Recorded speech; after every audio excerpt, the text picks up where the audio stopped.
Today we're going to talk about building major 7th chords and arranging them in the style of 90s jungle and video game music. If you want to know more about the roots of this style, check out my previous video on composing PlayStation style and jungle style music using minor 7th chords.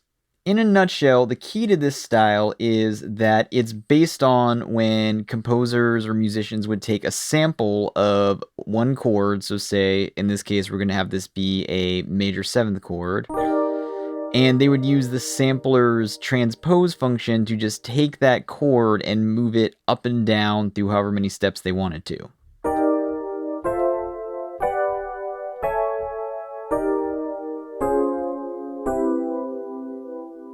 Now, just like last time, we're going to start with a root, and from there, we're going to add the major 3rd up 4 half steps. Then we're going to add the 5th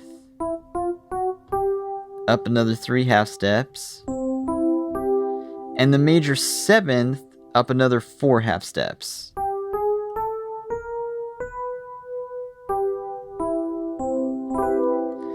The combination of our major triad and the major 7th on top gives us a major 7th chord, which is occasionally called a major 7th to differentiate it from a dominant chord, which has a minor 7th on top. So root, 3rd, 5th, major 7th. Now, in jungle and electronic music, particularly in the 90s style, it's not required that all chords fit into the same key. And in fact, part of the characteristic sound of those genres is hearing those non-diatonic chords, or chords that don't naturally occur in the same key signature, gently clashing with the previous chords throughout the progression. So we can really hear it with something like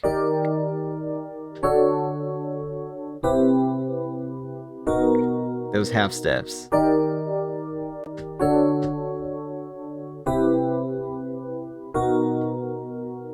Because we're taking a single chord structure and moving it in parallel, the Roman numerals that we use will represent the relative intervals between each chord and the starting chord, rather than their typical function within the key. So we go from 1 here and say we go to 5 major 7 here. Even though it's the 5 chord, because we've altered it to this major 7th chord, it won't be functioning like a typical 5. For this example, we're going to start with an E flat on an E flat major 7, just because I like the sound of it. So we're going to start on an E flat and build up the E flat major 7th chord with the G, B flat, and D. And our progression is going to go from this E flat major 7, our hypothetical 1, and we're going to move down to 6 and build a major 7th chord off of that, so C major 7. Then down to 5, building a major 7 chord off of that. And then finally down to 4, building another major 7th chord off of that. I'll demonstrate what these chords sound like at a steady tempo.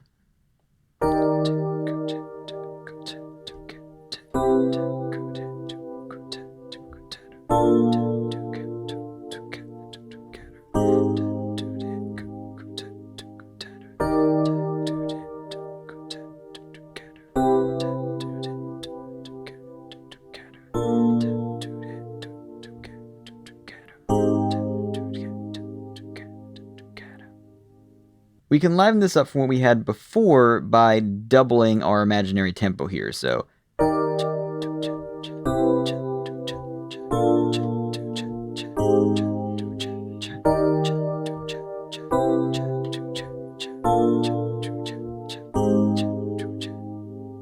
Now, what would make this even more interesting is if we added some syncopation by having the chords in bars 2 and 4 enter on that last 8th note of that previous bar and being held over the bar line. So that would be.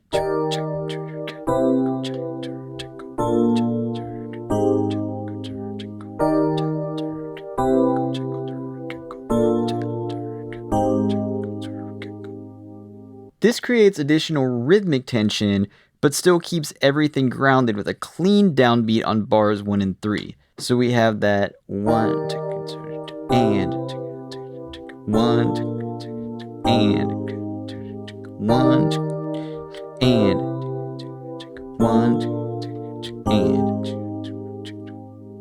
We can also use a technique that we used in the last video, which is adding an additional chord near the end to break up the progression and add some unexpected quality to it. So what we can do here is we can introduce a G major 7 into the second half of bar 4. Again, syncopate on that last 8th note of beat 2, but we can only do it on the second pass of each cycle if we want to keep it fresh. So that would come to...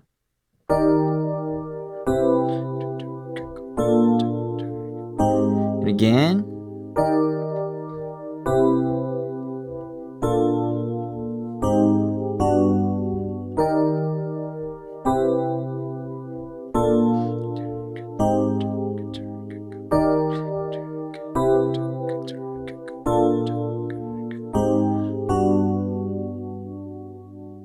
That was our lesson on using major 7th chords in jungle and retro video game music.